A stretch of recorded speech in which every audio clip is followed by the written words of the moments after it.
Okay, I think we can start then, ladies and gentlemen. Is that okay, Ali, as you're leading the technology part? Yes, please. Okay, so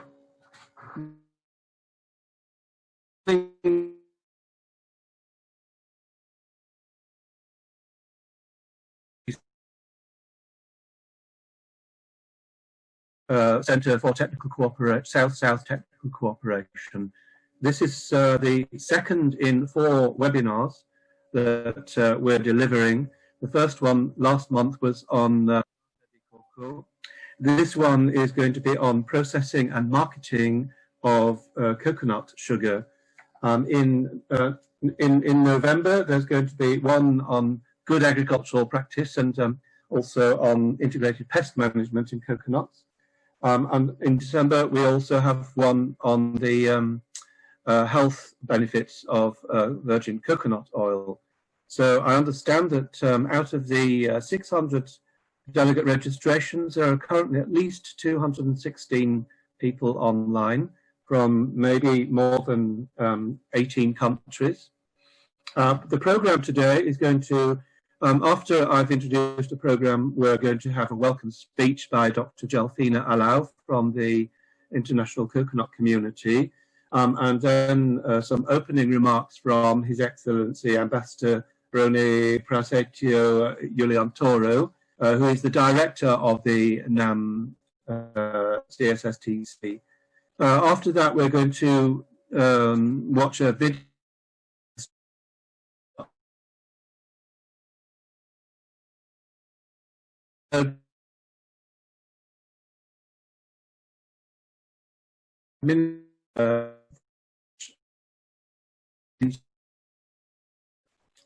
following that, we're going to listen to a discussion from Sarapi Yuadyong, who's the managing director of Chiwadi Products, which links to small medium enterprises. And finally, there's Dr. Anta who's the director of the Institute of Food Processing Technology of the Ministry of Food Processing Industries in India. Finally, there will be a 35-minute or thereabout session. We will be muting your microphones.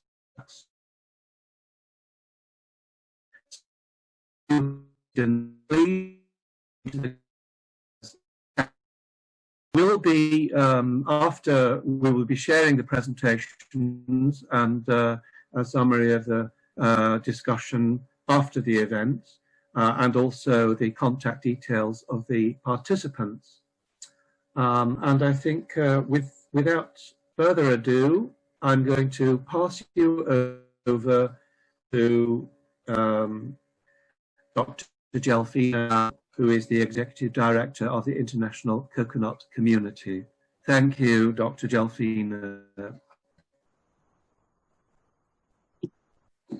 Thank you, Mr. Finman.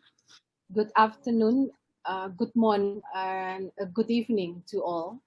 His Excellency Ambassador Mr. Roni Prasetyo Yuliantoro, Director of Non-Aligned Movement Center for South-South Technical Cooperation, or Ambassador Dr. Nurbintoro as the Executive Secretary of NAM Center, the Honorable National Liaison Officers from ICC member countries, representatives from the ICC,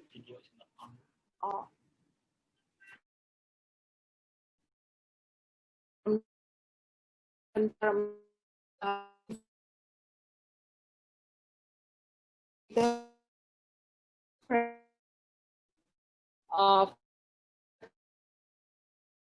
law.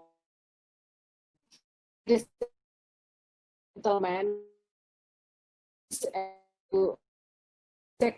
training program on the processing and marketing of coconut sugar as part of a collaboration with between the NAM Center and ICC under the theme Stay Healthy and Productive during COVID-19 pandemic.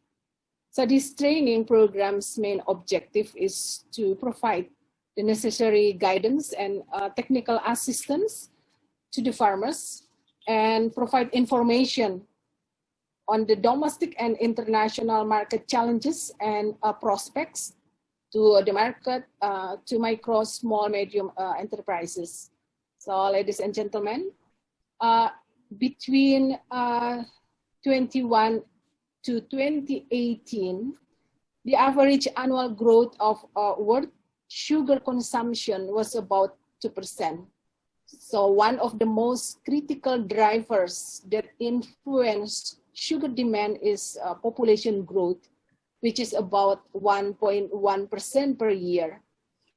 And the development of the food industry includes bakery, confectionery, and beverages.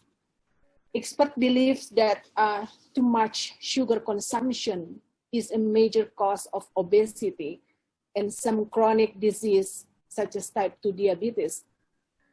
And coconut sugar as one of sap-based products is growing and expanding. It has caught many health-conscious people's attention because of its low fructose content, low glycemic index, high potassium, high vitamin, and mineral. There's an increasing demand for coconut sugar and other coconut sap-based products as an alternative sweetener, both in domestic and international markets. This is beneficial for people who suffer from diabetes, indicating a strong domestic and export market potential for coconut sugar. The global coconut sugar market value was estimated at $1.8 billion in 2019 and is projected to grow at a compound annual growth rate of over 5.5% from 2019 to 2025. A great advantage of coconut sugar production is that it can be undertaken by village or small to medium scale enterprises, including cooperative involving women. So ladies and gentlemen, naturally, any increase in the coconut sap harvest for sugar further reduces nut production potential by the palm while tapping continues. Competition is increasing for raw material to meet the demand for high-value coconut products. So I hope that the replanting program to replace the old and unproductive coconut palms and other efforts to increase production become a major program in coconut producing countries. Today, we are fortunate to have three eminent experienced speakers for the training. Dr. Ananda Ramakrishnan, the Director of Indian Institute of Food Processing Technology, Government of India. Ms. Erlyn Manovar, Deputy Administrator, Research Development and Extension of the Philippine Coconut Authority, and Ms. Sarapi from a private sector, Thailand. So I met Ms. Erlyn several times and with Ms. Sarapi also in Bến Tre, Vietnam last year. So my apologies if I've been mispronounced your name. So the resource speakers will share their knowledge and expertise in the processing and marketing of coconut sugar and other essential and relevant information.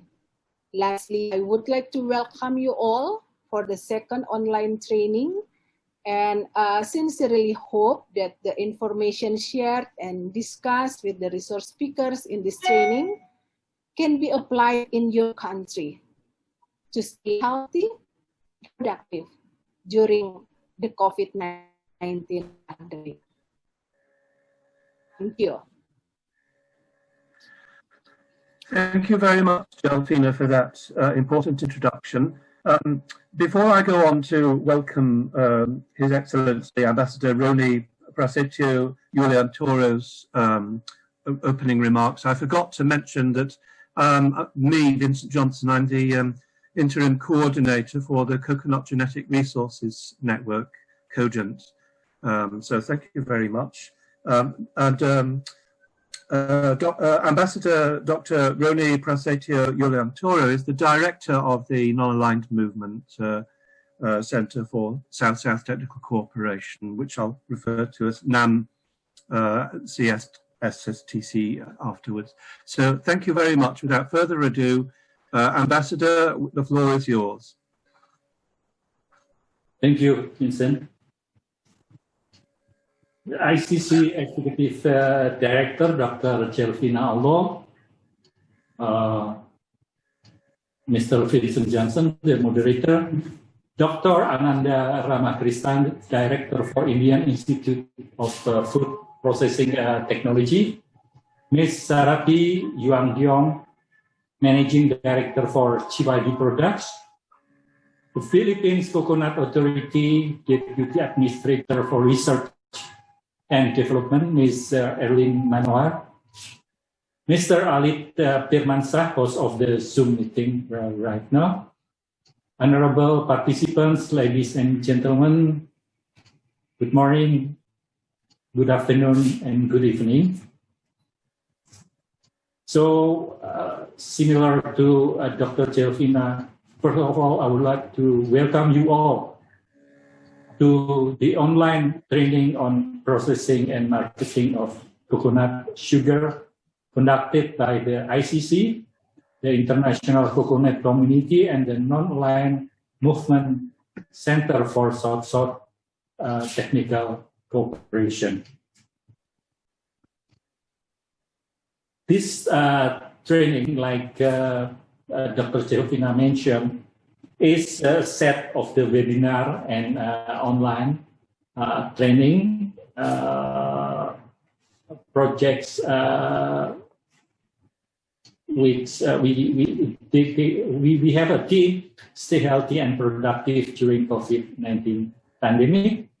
Start from September 8, 2020, in which approximately 200 people from 11 countries took part to learn the know-how to process high-quality nata de coco. Ladies and gentlemen, in addition to the Coconut Initiative, my organization, or we call it the NAM Center, has been funding over 115 initiative. Agriculture was associated to 9% of total programs. Since 1998, the center has also been active in jointly sponsored projects with the ASEAN Foundation, USAID, International IDEA, Koika Timor-Leste, International Atomic Energy Agency, IORA, and ICC. Honorable Executive Director, distinguished speakers, and participants, no one should underestimate the value of the webinar or online training project on coconut. We strongly committed to achieve the developing countries' objective of achieving sustainable development focus on health. The collaboration between the Center and ICC has begun since July 2020, taking into account that enhanced coconut production skills and expertise will be of great advantage for human resources in developing countries. Through this particular partnership, which will last until 2022, the two organizations will play a crucial role in improving the technology, innovation, and competitiveness of coconut industry, while not ignoring the demands of our member countries and contemporary international development challenges.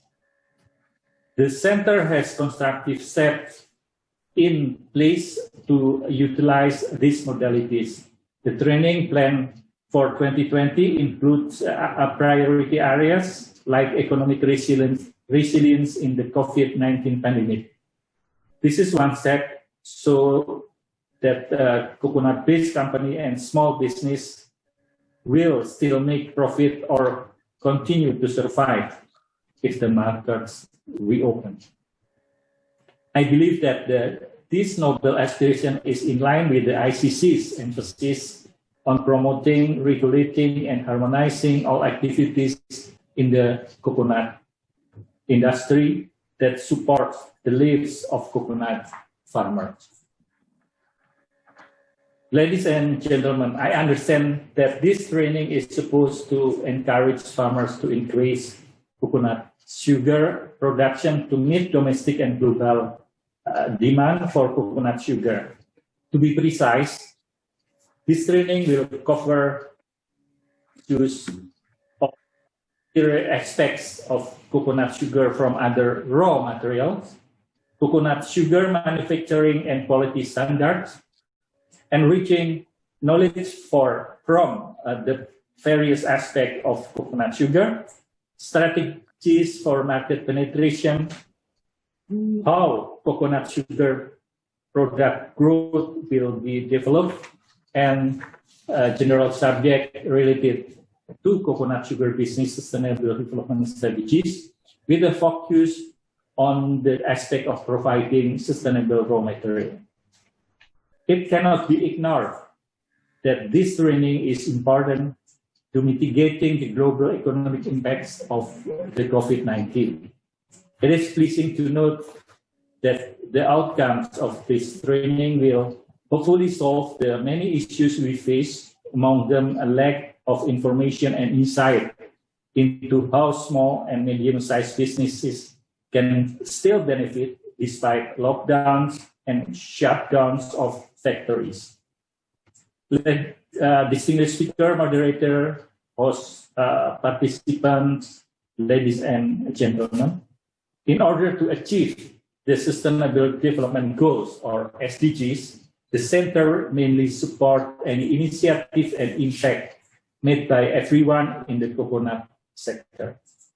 Having this in mind, your task today is to explore how the positive contribution of coconut farming to socio-economic and environmentally sustainable development can be promoted and how partners farmers can boost their welfare as producer in the supply chain. I have no doubt that this learning and discussion will bring in new ideas and international coconut technology and research cooperation. I'm sure that participants will give their best to remain active during the Q&A session to define key area for closer cooperation within their government as a tool for sustainable development in the country. So I encourage all of you to take the training seriously and to work as closely as possible to make this happen. On this note, I wish to declare the opening of the online training, processing, and marketing of coconut sugar. I thank you. Your Excellency, thank you very much for those opening remarks. I have noticed in the chat, the type chat, there was one Filipino person wanting translation, so maybe we'll just highlight that for ICC to manage how we deal with that. We are taking note of your questions. If you have any and you've just joined, please type your questions in the chat and we'll make sure that they're feature as much as possible in the discussion period at the end. So the first of our three speakers is Miss Arlene Manaha she's the Deputy Administrator for the Philippines Coconut Authority, and probably known to many of you, She has a wealth of expertise, background in plant pathology, an impeccable professional pedigree in training, and recent publications include those on coconut sugar. So we're very privileged to have Arlene Manohar of the PCA. On the program, you'll see that her presentation is actually in two parts. There are going to be some video demonstrations on processing of coconut sugar, both in terms of the primary producer and the secondary producer. I'd just like to draw the parallel where I live in France. The wine farmers, they bring their grapes into the cooperative for processing, and so it's a similar kind of process for the coconut farmers. So anyway, without further ado, I'm going to hand over to Arlene, and I will give you a 5-minute warning before the end of your presentation. Thank you, Arlene. Thank you, Vincent. And of course, good afternoon, good evening, and good morning to all the participants and our guests, and also my co-speakers. So, of course, without further ado, I will already start my presentation on this online training program sponsored by ICC. So, we will share our presentation, PowerPoint. So, coconut sugar industry in the Philippines. Actually, this is, to start with, let us have a glimpse of the past on how the coconut sugar industry in the Philippines started in 2007 as an enterprise. Due to significant findings of the low glycemic index of the sugar, this was actually inspired of Gandhi's vision. He stressed in his vision that local population can do this technology from the coconut blossom, which is a way to solve the world's poverty and antidote to misery. True enough, it happened, and we made it happen in the Philippines. Gandhi is even the early user of this healthy sugar, of which he included in his diet. Hence, the coconut sugar industry became very popular globally and gained its position in the health and wellness market. And modesty aside, the Philippines sparked the popularity of the coconut sugar as healthy and natural product in the global and local market. As shown in this pie graph, the Philippines has the highest share at 52%, then 24% from Indonesia, and Thailand is providing only 13%. And others are coming from other countries. And in the local scenario, the highest production is Mindanao, as you can see in the pie chart. And the rest are in Luzon and Visayas Islands with meager share, maybe because there are a lot of dwarf varieties in Mindanao compared in the Luzon Island.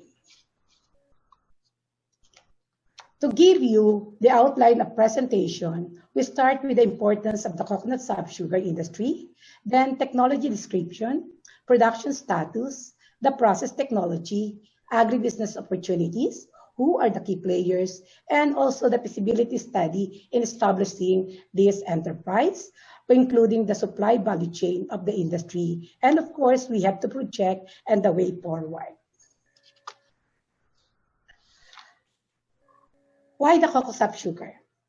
Because there are market opportunities, and through the years, an increasing demand was reported due to the rising health consciousness of consumers worldwide. Moreover, there are social relevance, considering that this farm-level industry provides immediate source of income, job generation, and including skills development of our farming communities. In the financial aspect, this novel product is an export winner, and of course, economically viable rural-based enterprise. For the consumers, the nutritional value is important because this is good for diabetics with its glycemic index that made it popular in the health and wellness niche market. As presented in the graph, as what I have said earlier, the coconut sugar glycemic index is low as compared to table sugar, as you can see in the yellow bar graph. And according to the nutritionist, any form of sugar or carbs-rich food lower than 55 is acceptable sweeteners for diabetics. And based on the findings of the Food and Nutrition Research Institute of the Department of Science and Technology in the Philippines, in March 2007, the glycemic index of cocoa syrup sugar is only 35. Thus, it can be used as a substitute sweetener for diabetics. And as a technology for rural communities in the Philippines, we found this as a simple and farm-based product technology. And the skills can be harnessed to be compliant to the product quality, which we have proven in some of our coconut growing communities. It is also require low-cost equipment, and practically it generates rural jobs and immediate source of income for our lowly coconut farmers in the country. But of course, we have to consider technical considerations. There are critical points to be observed from sap collection, sugar processing, and up to packaging and shelf life to increase at least the shelf life of our product. The pH and the temperature requirement are major factors in producing quality coconut sap sugar. In the sap collection, the pH should not be lower than 6 and should not be collected more than 5 hours. Thus, in the Philippines, the sap collection is at least 4 times a day. As per observation, early morning and evening collection are prepared due to cooler conditions, and of course, the acidity is being controlled. Sap boiling for evaporation is up to 120 degrees centigrade, and cooking hours is between 3 to 5 hours. Depending on the volume of sap, and packaging and shelf life is dependent on the water activity and film permeability of packaging materials. These are the factors that we really have to consider if you are really producing the coconut sap sugar, and all manufacturers have to be aware of these critical points.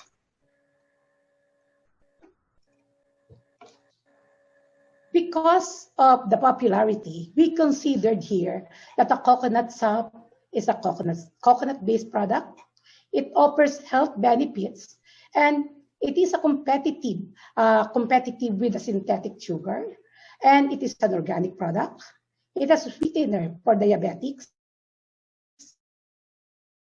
And what is more important, it is preservative-free. And it is a solid form of sap, which is very nutritious. And it is a unique invert sugar, as defined by our chemist. It is the low glycemic index is low, and taste is acceptable, and it regulates blood sugar. That is what cocoa sap sugar is.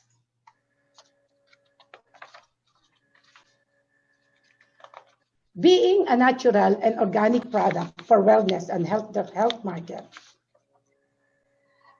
this was an instant novel product with global opportunities. Since it is coming from coconut tree, wherein in the Philippines, we don't use inorganic fertilizer nor pesticides for the cultural management of our coconuts. How are we going to transform a farm-level technology to its global potential, considering it is gaining popularity in the global market? To achieve such goal, the basic requirements have to be complied from production, product quality, and regulatory compliance and marketing strategy. In the same manner that we have to include packaging, promotions, and there is a need to strictly adhere to the good manufacturing practices coupled with HACCP. Product quality assurance, food safety is a must, and these require food and drug safety registration, of which Philippine national standards in the country has to be complied as a major requirement. To give you an idea, we have the Philippine national standards for the coconut sap sugar, looking at the physical, chemical, and microbial aspect. On the physical, the color should be light yellow, the odor is sweet and nutty, and then the taste, of course, it's a sugar, it should be sweet. On the chemical aspect, we have to consider the water activity.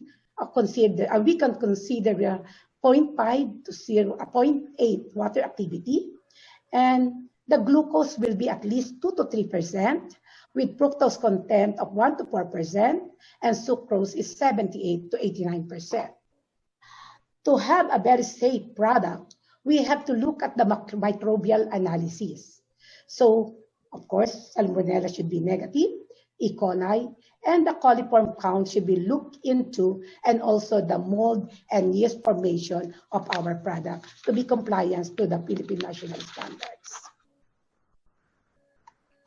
Aside from the technical aspect, we have to consider that we really have to work to look at the economic aspect of the coconut sap sugar industry in the Philippines. With such potential of this industry, the Philippine government gave full support to this industry for provision of common shared facilities for organized group of farmers, and from 2007, the coconut sap sugar industry development was prioritized as a community-based enterprise, resulting to socioeconomic impact among the key players of the coconut sap sugar supply value chain. So, to give you a presentation on how we did a supply value chain for the coconut sap sugar, we start with the toppers, wherein in the sap collection, we have to have a value per liter, and then we have to consider a cooperative producer, because this is what is important in this enterprise. It has to be a consolidation of small units, and we organize the farmers into cooperative as direct producers of this coconut sap sugar. And we have to have consolidators, integrators who distribute as retailers going to domestic market. And of course, we have foreign-based consolidators going to export market. So this is how the industry is being managed in the country. And for those who are interested in the establishment of this industry, we are presenting here the cost-benefit analysis. And as per our experience, an initial investment of 110,000 with operating costs of 660,000 in pesos, we can have an annual projected sales of 957,000, or almost $1 million. And based on the economic analysis, the net present value that we will be getting is 1.2 million. And computing the IRR, or the internal rate of return, we have an IRR of 20.7%. And based again, for a community-based enterprise, a payback period of 1 year will really be a good enterprise. With such encouraging viability and being a lucrative enterprise, there are a lot of brands in the market. And then we have the Azúcar Organics, Benevita, Donabel, as you can see in our presentation with their packaging. We have Coco Natura, Coco Wonder, Aromas Bounty, and most of these brands are being sold locally and in the global market. Why there are so many people who are interested in this enterprise? Considering the prospects with such economic viability and demand projections due to the increasing number of diabetic people as possible users of the product, the shift of consumers' interest on natural healthy products, and the interest of the business sectors to the product as an export winner. And of course, increasing demand in the niche market, there are a lot of investors who are really interested to invest in this farm-based technology and a farm-based enterprise. as a basis of our projection, we base it on the statistics of diabetes incidence globally. So as you can see, we have the prevalence of at least 34.2 million Americans, or 10.5% of the population had diabetes. And accordingly, there are new cases. About 1.5 million Americans are diagnosed with diabetes every year. And undiagnosed is about 34 million. And pre-diabetes cases in 2015, 88 million Americans. This will be our basis on how are we going to have prospective consumers of this cocoa sugar, considering that this can be a sugar for the diabetics. Based on the assumed projection of the possible diabetics worldwide and the computation of the RDI, or recommended daily intake, the annual requirement for sweetener is expected to be on an increasing trend, with targets of 1% up to 5% in the year 2022 as substitute for synthetic sweeteners.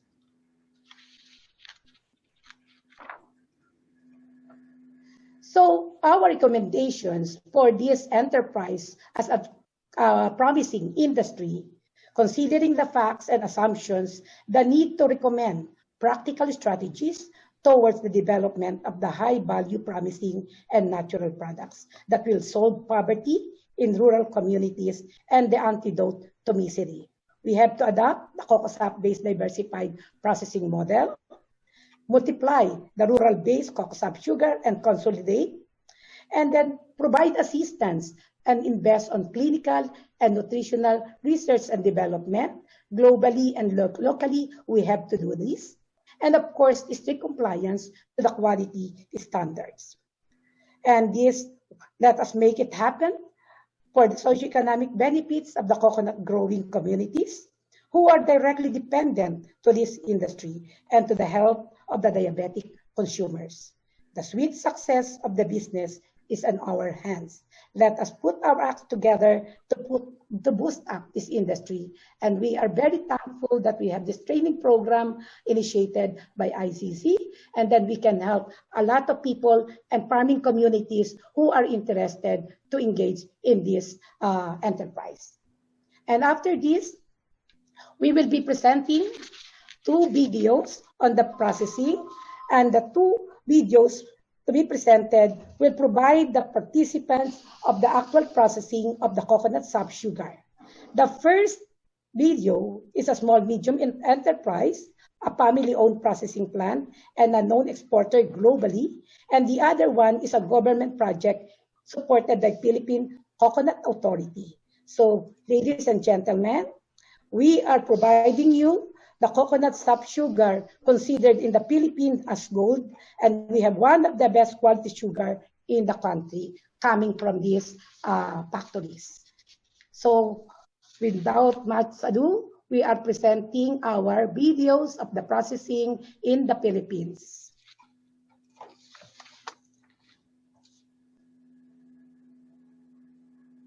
This family-owned enterprise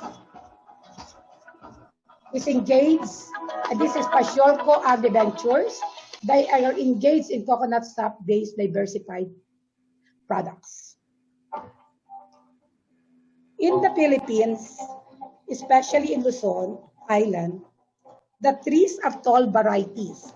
As you can see, we are using bamboo bridge for ease of transfer from one tree to another tree. You can see the topper climbing and collecting every morning. They climb the first tree, then transfer to the next tree using bamboo bridges and get down to the last tree after collecting the sap.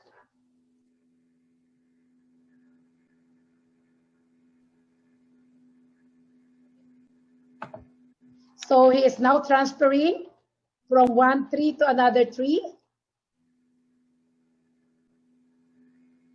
with his collecting vessel.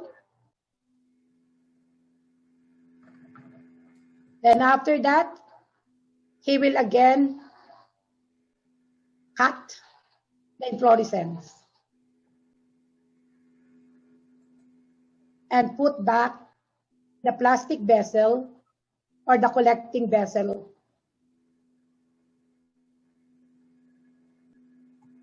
Then transfer to his container.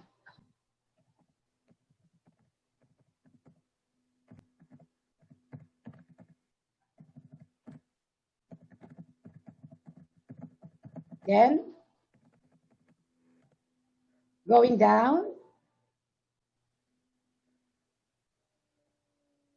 and the sap have to be boiled within 15 minutes, because if not, then it will become acidic. And it will not be useful for cocoa sugar production anymore. A pH meter is required to maintain the desired pH. It is boiled for 1 hour.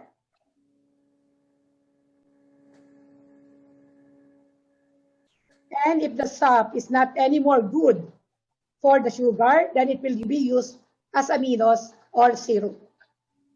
It is continuously boiled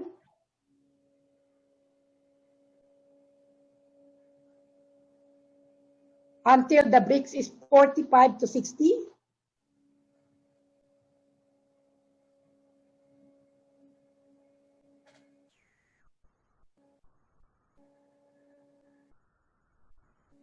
It is stored and cooled until it's ready for individual packaging. And then it will be cooked as sugar. And it is the stage for granulation.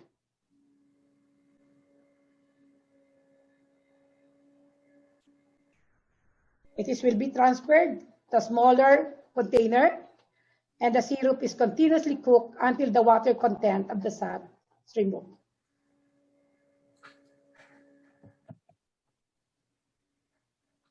And then it will be cooled up with an electric fan, and then it will be turned solids until it crystallizes.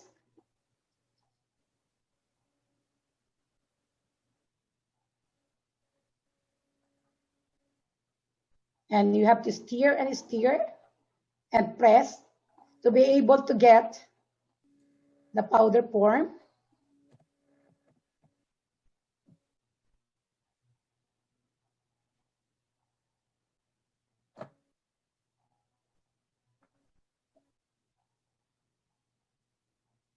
And it will be sealed to have uniform particle size of the cocoa sugar. And then it will be packed after drying and packed in good packaging material. And as far as the Philippine national standard, we have a recommended packaging material for cocoa sap sugar.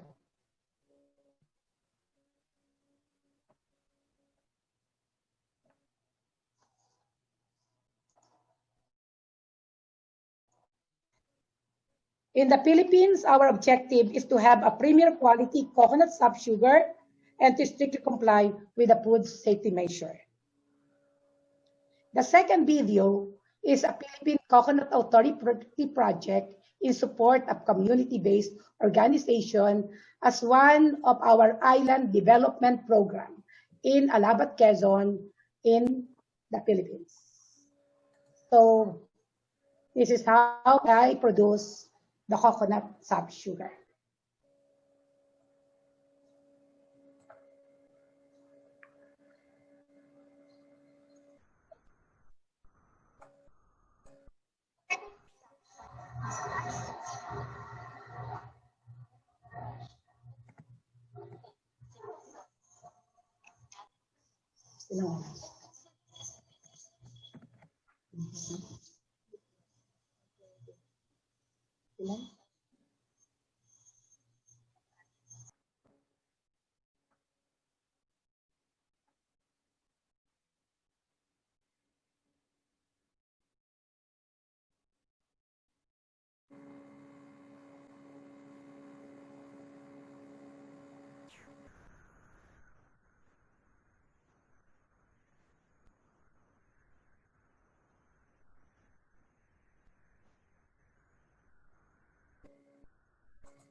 That's all, participants. And I hope we were able to share our knowledge and our experience as far as cocoa sugar production is concerned. Thank you very much. Thank you very much, Arlene. On behalf of ICC and NAM CSSTC, I'd like to thank you for the very informative presentation. And just like to point out to all of the delegates, there are now 318 of you online, so far as I can see, that e-certificates will be provided by NAM CSSTC probably up to 2 weeks after the end of this. We are going to make sure that links will be viable for accessing the presentations. And I am keeping a track of all of your questions that you're typing into the chat. So we'll address those at the end. For now, I would like to keep to time and invite our next speaker, I've already introduced as Sarapi Yuada-Yong, the Managing Director of Chiwadi Products Company Limited, who is going to be talking about the marketing of coconut.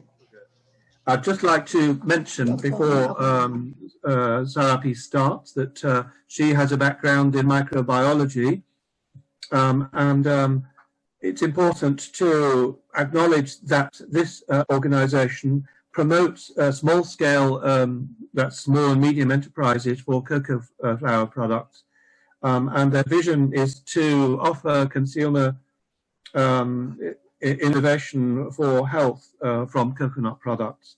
And they're going to implement this via the coconut producers community. So thank you very much to Sarathi. The floor is now yours. Hello, Sawadika, everyone. Good morning, good afternoon, good evening for all together that we are all here. And thanks very much. And I feel so touched with early presentation just a moment. I feel so happy that we are working for the same thing, that helping for the world a better place to live. And here is my site on the presentation. The next one, that's the slide is now shown. It is about the major producer of the coconut sugar, which has already been shown earlier. So altogether, we're talking about we're making 62,000 metric tons all over the world with a few countries as a producer. And there are queues of many countries, at least lining here more than 300 participants listening. That's what can we do together to make this a better place for the coconut sugar to be. So with this market research we have got on hand on the line, we can see that the growth demand is gigantic. It's everywhere that one thing. So now we don't talk about conventional way of having coconut sugar in our cuisine, but it's now shared with this goodness for other products around the world, which is on the beverage, for example, tea, coffee, and many more is now wanting the coconut sugar there. And for cosmetic, also very high demand for the soft mineral in the coconut to go with the cosmetic. And with this, because of the amazing nutrients that's in coconut sugar, we already know that's happening. Look at these pictures around the world. Everything is happening here in Southeast Asia as a hub for finding of coconut sugar. And now market, they are growing amazingly. Everywhere in the world would like to have the product, just like Jivo. So now the player, you can see the player around the world. There are also some players, but actually there are not that many to come to join the business right now. So if you look here, most of them, they are actually trader and manufacturer and many more to come. But let's appreciate what's happening. We have this coconut sugar long before our time, our parents so long ago. And amazingly, if you see this one, and just now we're seeing also the pictures in the Philippines carrying the bucket of coconut sap. So this picture is more than 150 years back, where the king cooked the food with coconut sugar and shared with his family here to witness like how we inherit the sweetness that we love for over years. But however, if you compare back again, look at this.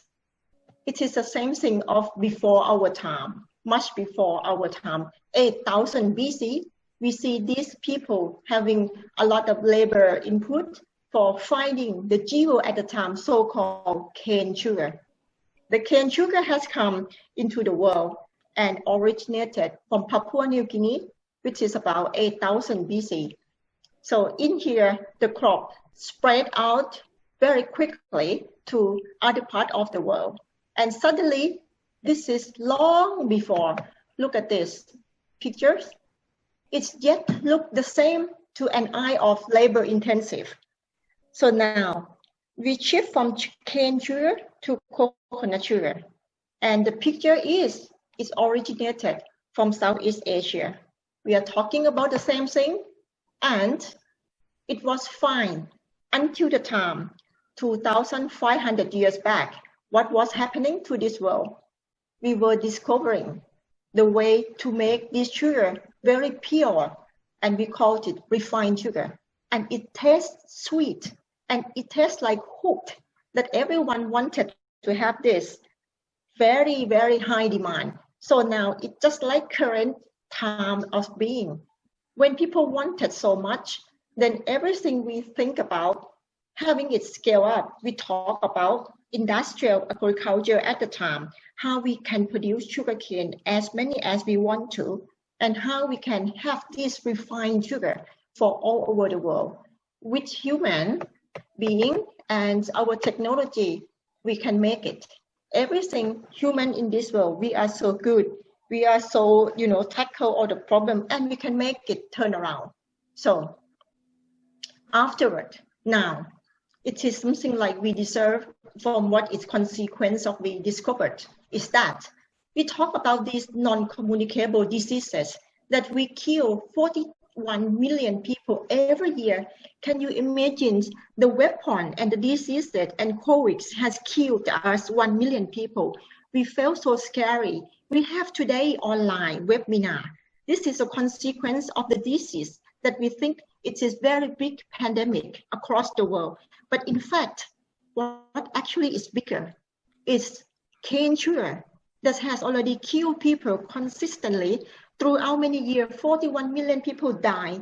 And do we take anything for granted?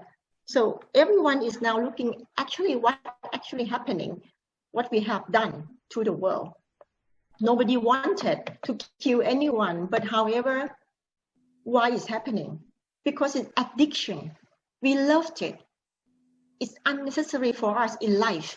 Nobody wanted, but so we are slave to it because the taste of it. This is as well as tobacco. Tobacco has the same origin as health aspect, but later it become like killer.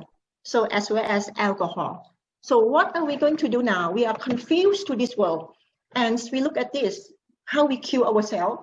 Because we produce a lot of this cane sugar around the world. We feed the world sweet as much as we want to, and we all loved it. And if you look at donuts here at the screen, the donut cell is blue color that we see, but do you see white color? The white line color on top, it's that share as much as coconut sugar is now playing to the world. Now, the territory of coconut sugar to grow, it's many more to grow now. So how do we grow now? Look at these people. If we want to have the sweetness a part of our life, you learn from here, these pictures. We consume, and we consume a lot more than what we want. Here around the world, you can see people enjoy so much sweetness. People take the sweetness over more than what their body weight would like to have. And look at obesity, you can see in here, the picture, the little pictures on your right-hand side, it's showing the shape of human being right now. Can you imagine this is Southeast Asia? I don't compare other part, but I'll compare just originator of coconut itself. Look the way we look now.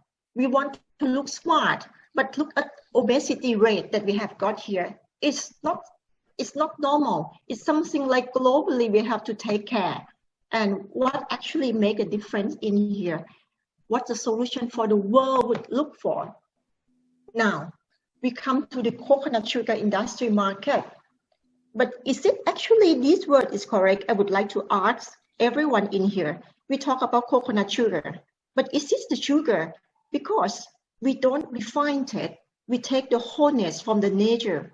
So this is actually the charm of it.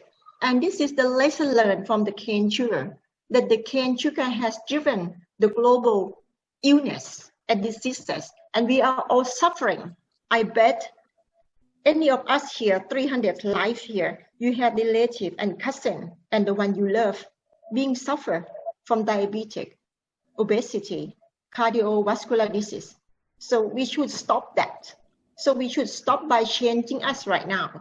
And now it's not just like we look into one side, into producing coconut sugar, but we should look into behavioral change of the people as well to respect what are we going to talk right now in this draw. It's coconut sugar. But if you look here, people will ask why the color is different. We raise the question because it's very common. The reason is we are familiar with cane sugar or refined sugar. It has the same thing. When you look, it has white color and it has some square figures, bring that like very nice uniform, and you loved it. But here, you looked into here, they look so totally different, but yet we call this one coconut sugar. And yes, as Erin had touched on, we are small players. We are community development. We make with love. We make from our hand with the lowest standard. And it is a very difficult challenge for ICC. How do we support? In which direction we should bring this out to the world? It's very important for us. The most important thing is the word balance. We need to get the balance. The balance is actually for us to understand when we have mass consumption for people, how can we educate them to have adequate consumption? Sugarcane was good in 17th century, and now people look into sugarcane as health risk. And now coconut sugar, we are emerging to the 21st century onwards. And for the next, we don't know, 100 years, 200 years, whether we become victim of the society as a health risk or not. But today, everyone standing here would like to have this for building healthy society together of the whole world. So we need to balance the sweetness that you don't need. But here, coconut sugar, it's not only the sweetness, but something else you need in your life. And you also crave for it. What actually the difference for the sweetness we have got in here? We have to understand the coconut sugar is actually having high electrolytes or mineral inside. How is the mineral taste like? You know, it tastes salty, and then it have low glycemic index, amazingly. Then it have minimum process and contain lots of amino acids. So the difference is sweetness, taste, aroma, color, and everything. Now, if we start comparing inside this amino acid, what difference? So you can name it, you can put different amino acid and make analysis and give you the pattern. And then the pattern will bring you something which is driving the decision for the business is that the taste. The taste difference for the coconut sugar is happening because of type of amino acid inside that one. So glutamic acid will bring for you all these goodness in terms of the well balanced or umami taste, whereas the sweetness is coming from this type of amino acid. And then if you look into this information we have got, it may not be adequate to compare. I would rather move to the next one. The next one is I put every amino acid as 100%. Out of that 100, then we look into what drives the taste in each one. The one made from Thailand is this one on your top left. It have umami at 73%, which is the highest level of the sweetness and bitterness. So Thailand would drive into well-rounded or a kind of delicious driver, whereas the Philippines is having sweetness more than Thai, and also the umami level is good. So Philippines is good for sweetness. And the other information I have got on hand, there are different amino acids that drive the bitterness. Perhaps the bitterness is not bitter when it's come to the sweetness. It's become like hook or a kind of characteristic for that. So if we look into the mineral comparison, it looks like this. So I look into here, just only the rectangle. We can see the sodium content is down there, but it's being doubled in Thailand, and potassium also. So it's more saltier in Thailand. But if you look into the little one down there, so the mineral also is different. So we can look and compare, and it won't be the same. Please do not expect. We have to understand the market. Look at this. Do you see anything same? Yes. Sarapi, just to remind you, you have 5 minutes left. Thank you. Yeah. So these are beautiful ladies, but they are characteristic, and they have also themselves the way they looked. So we have to respect the taste of coconut sugar from each country. And the coconut sugar today, we can drive into different products. The product we have got can apply into different diversity of international cuisine and many more in terms of cooking with amino acids, we can bring that into the cooking for Thai taste, and we can go for the sweetness like this. Or now we can go to this almond milk, or we can make it with the vinegar. We can ferment it into a kind of cider drink. And this drink will come to England soon, Vincent. You can have taste of it. Excellent. Yeah, so it's coconut beer, but sorry, for women. So it has alcohol of 1 or 2%. It will be amazing, and it will be, you know, nice for the market. And if somebody is in America, please welcome also the new American product. Also many more for the skin product coming up. Coconut sugar become irresistible for every business right now. And the next one for the sugar development, we have fermented sugar into vinegar, because the sugar is rich every nutrient, so it's fermented by itself. So it's no doubt that it can produce into vinegar too. And we have just recently tested under clinical test with Mahidol University, and we found like ourselves, it has also increased metabolic rate and also increased the muscular mass and help you sleep well. Shivadi has developed with community and has grown into a small and medium enterprise with many international awards. And then we can see like there is nothing for us to stop us, but I would like to work together with all of you to complete with sugarcane in terms of the better living for everyone in the world. So we can see like we are here sitting, but however the demand is just landslide, we cannot supply it. But however, changing one crop of coconut would take 3 to 7 years for yield the better one. So why don't we work together for competing with the high demand? Because if you wait for too long, people cannot wait. People, they are hot-minded. They would like something to help for their life. And if we are too slow, who will help them? They will change. They will change to other things available. Date sugar coming up already, tannod sugar coming, other sugars coming, other non-nutritive sweetness also coming. So unless if we work together, and how, I would request this for to look into this sap productivity. Within this earth, what tree having the highest productivity, please help to get that one planted all over across the world so that it helps the farmer to yield better, so they have the better living. Or the dwarf tree that you don't have to climb up with risk. And also we are challenging ourselves with technology on harvesting job. What else in the world that we can help each other? I would support that to get this sustainable business to be together and to bring also this affordable investment. And please look, do not fall into the grab that we will fail to refine the coconut sugar. We should not. We should educate the whole world and accept this is adequate. The organic direction is the one that we should drive for. And it is ICC to support us to grow around the world. So I think my time has come up. And that's it, the demand and supply for the coconut sugar. Thank you. Thank you very much, Sarah P., for that very rich and engaging presentation. I'm sure that delegates and the two hosts will be back in touch with you again about how we can develop links in these different kinds of value chains.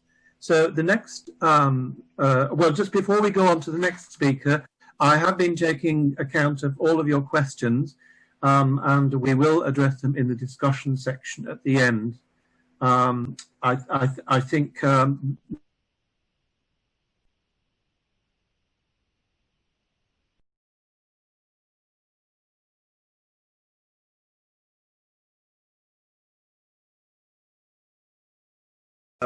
our third speaker today, Dr. Anantara Krishnan, as I said before, the director of the Indian Institute of Food Processing Technology in the Ministry of Food Processing Industries. India, of course, is, like Thailand and Philippines, a very important global player in the production and supply chains for coconut.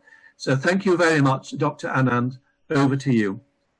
Thank you so much, and really it's wonderful for ICC to invite me and Norm also.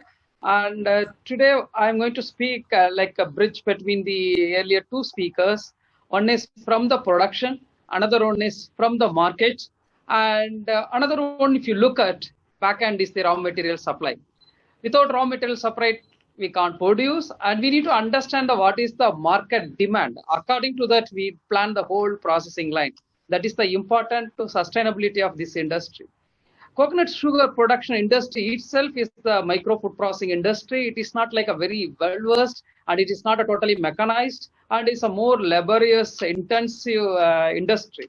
How to make this the more viable industry and gives the more benefit to the both consumers as well as who are involved, the stakeholders in the whole industry supply chain. That's what next 20 minutes I am planning to give the small presentation. And before going to that, small introduction to all the audience today.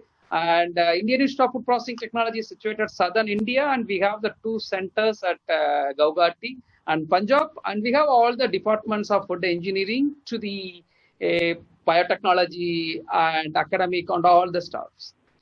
And IFPT has started the Mission Coconut program to convert more value-added product from the coconut.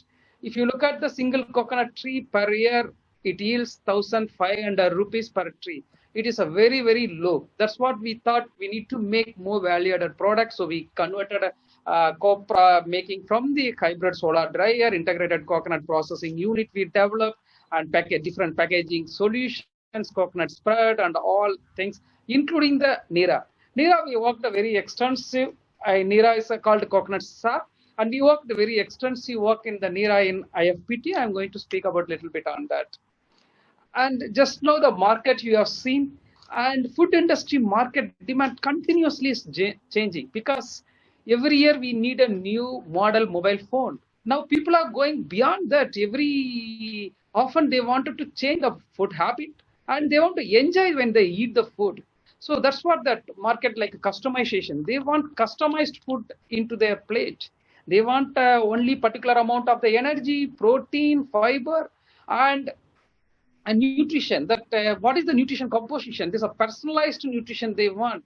Like for me, some nutrition, for others, some nutrition. Is it possible to make it from 3D food printing with a different composition of the coconut oil or Nira sugar? That's what people are going beyond normal conventional food processing.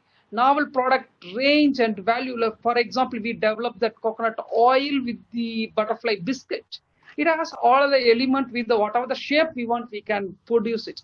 And convenient and taste. During this COVID time, our ready-to-eat products are gone beyond 150 times spike in the market. So like ready-to-eat product always has the good demand in the market, and how to capitalize, and ethical food choice. This is the new things is coming into the market scenario.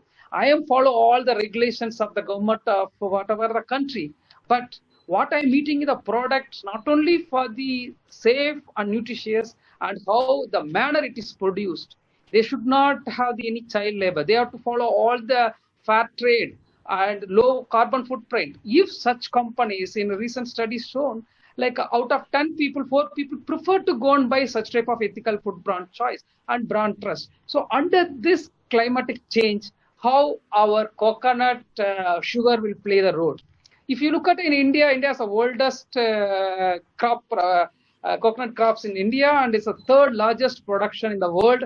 And most of the coconuts produced in the southern portion of in India, mainly Kerala, Tamil Nadu, and Karnataka, and it yields 80 nuts per year per tree. And these are the products are already developed, and some products in the pipeline. And for example, coconut water, tender coconut powder, desiccated powders, coconut oil, all these products already available. For one example, coconut chips is slowly become, and coconut is become a superfood nowadays. And because of its medium chain fatty acid, it's good for health. And if you add curcumin into the coconut chips, definitely it will add advantage to that. That's what people are looking. What is the additional we can add into that? For example, coconut cream or the coconut-based sweets, can we add coconut sugar into that? That's what we are going to see, that coconut sap sugar. And look at already our previous speakers talked extensive on that. It is, yes, it is a low GI and high minerals, like 18 times higher minerals and 30 times. And it has the good amount of amino acids and vitamins. So how to market this one? That is the key element here. And how to claim this one. because any claim, we are talking a lot about the diabetic, and only low GI itself is enough to claim this diabetic food, or we need to see that. If we add the coconut sugar in the food matrix, how it behaves in the systemic circulation when it goes for our human study. So we need a lot of scientific data record when our claim is to come to the play. And look at the global trends in the coconut sugar production. Only Europe alone, you can look at huge amount of the import of this coconut sugar is continuously increasing from 2014 to 18. And major producer, we know that Philippines and Indonesia, Thailand, 80% of the production comes from there.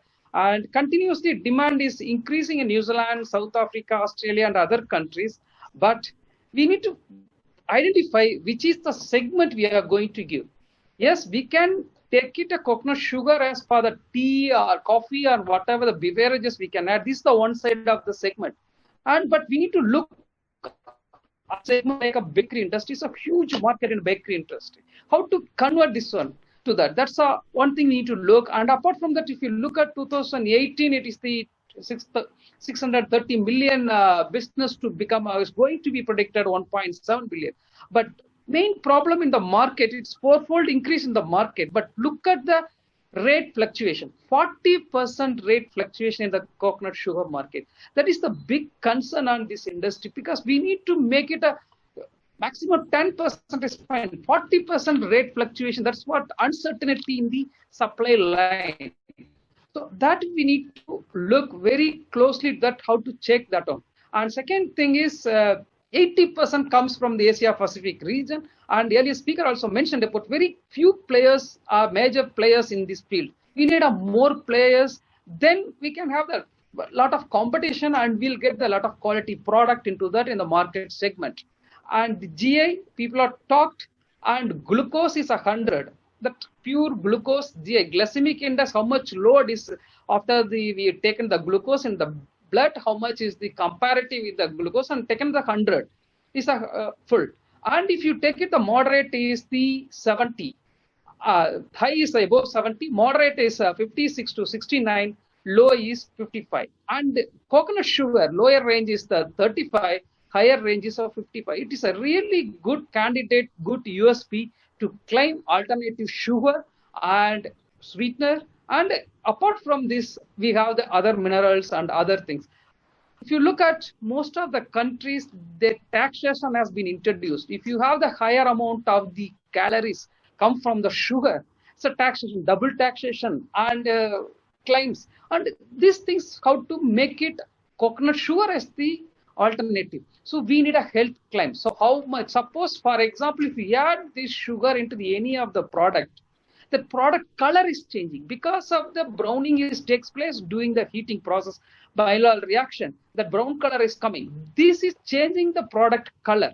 We can't add it the plain product. So this is the one issue we need to address when we wanted to go for the alternative to sugar.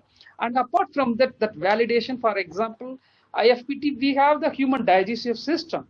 There we can add and we can study how much it is absorbed, how much glycemic load and glycemic index comes to the intestine, and how it is from oral and stomach and intestine. This whole mapping we can do that, how this sugar is behaved in the human system. Such type of scientific document will get this claim easily, it will reach out. What I said as earlier, that only one segment, if you look at the biscuit, we can sell directly to coconut sugar. But if we add into the another product, for example, Europe is import biscuit 3.7 billion.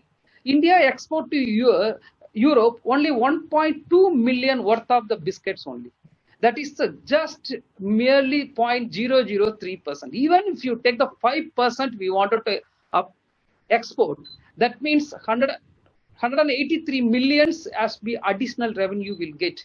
Out of this, if we occupy even 3% of that coconut sugar comes, that's the big boost for this industry. That's what we need to look. The mass business where it comes. One is mainly for the bakery industry, especially biscuit industry, where we use a lot of amount of the sugar.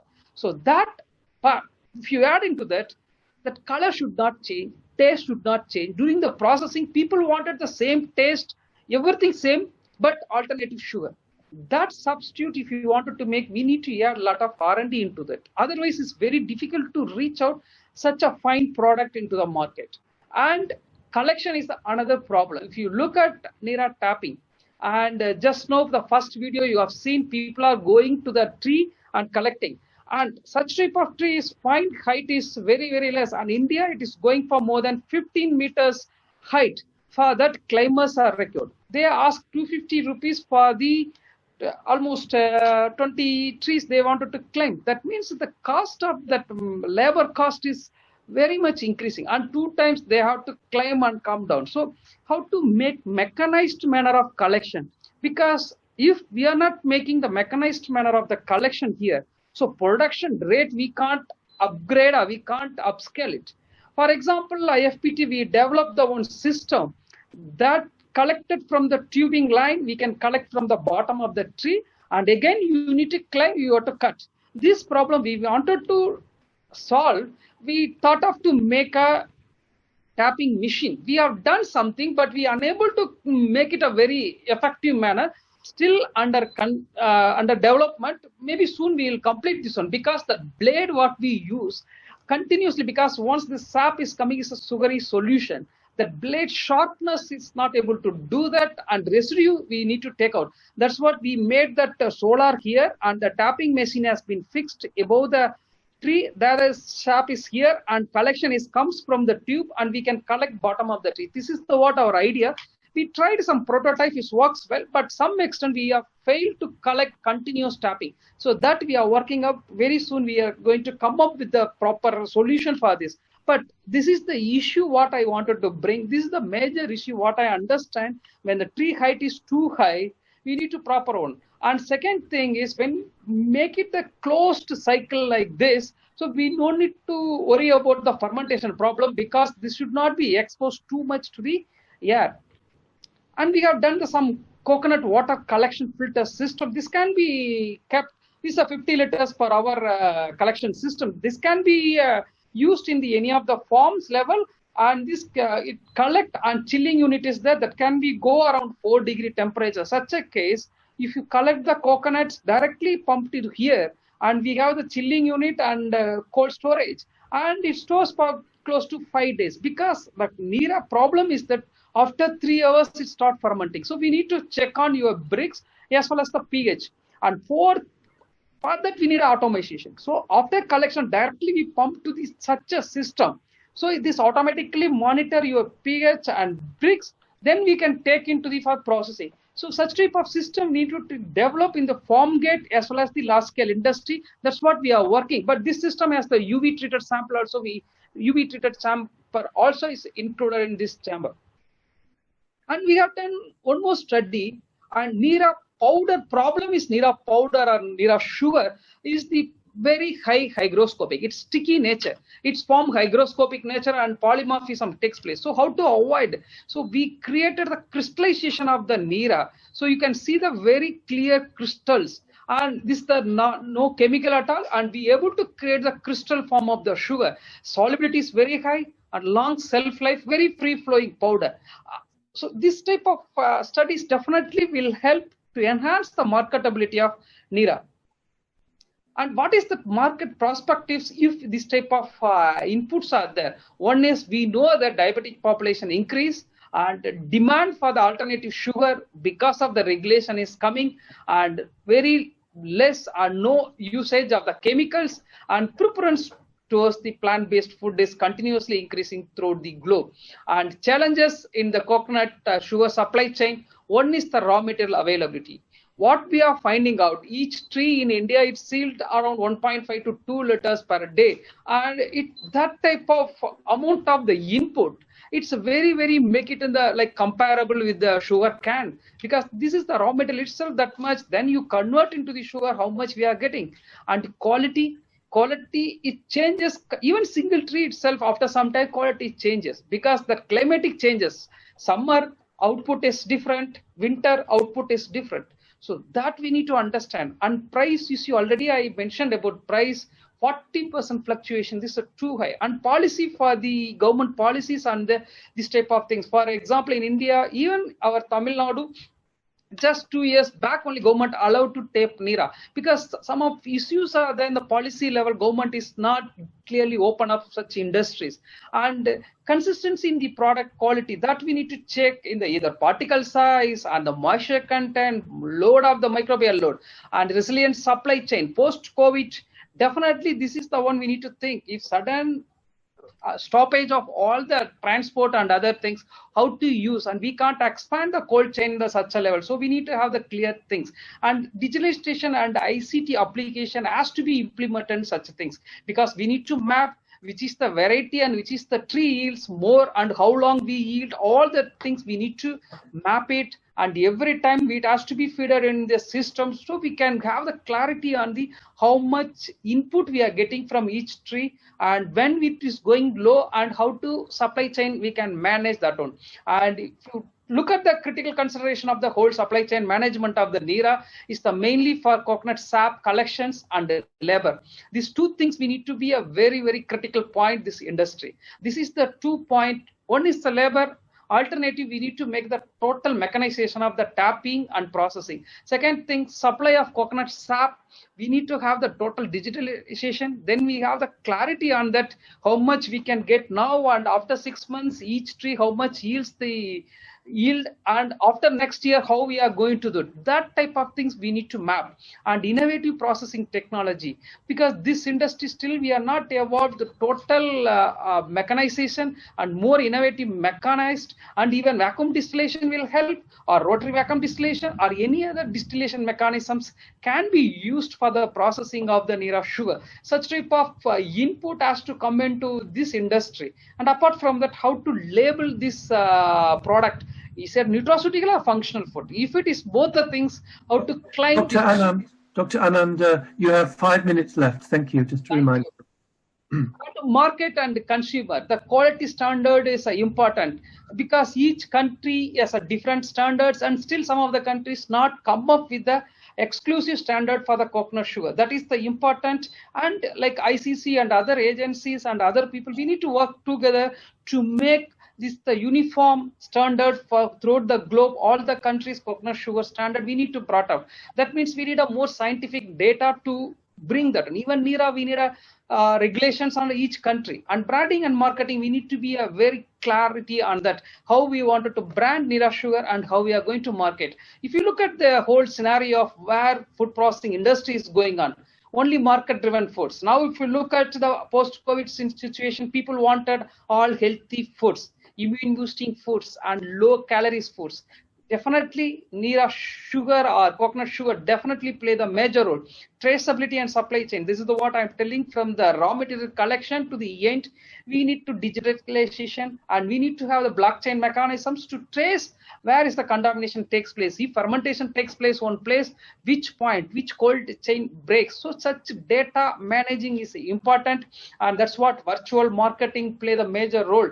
You have seen that beer from this one, from the for UK, just now Madam shown, but how micro enterprises get such type of access market. So we can create the virtual market, one can enter it. If that packaging of this powder coconut sugar, what is the outside color, people how they love to see that there. So all the things we can create virtual marketing, and we can bring such type of support for our micro food processor. And food for soul, people are earlier used to take food for energy and nutrition. Now people wanted to take the food for enjoyment, and coconut sugar can give such a supplement. We need to think and how to brand that one. And minimal processing, non-thermal processing. See, this is the heat processing we are involved, but a lot of vitamins, minerals we are claiming. And what happened to applying that such type of above 100-degree heating to this type of vitamins, and such type of scientific document we need to be shown. And yes, how much non-thermal processing can be ideal or not, we need to see that, and advanced quality testing and analysis needed. And finally, coconut sugar sustainability strategy. This industry wanted to sustainable, means we need to see that raw material collection system from the tapping to the storage.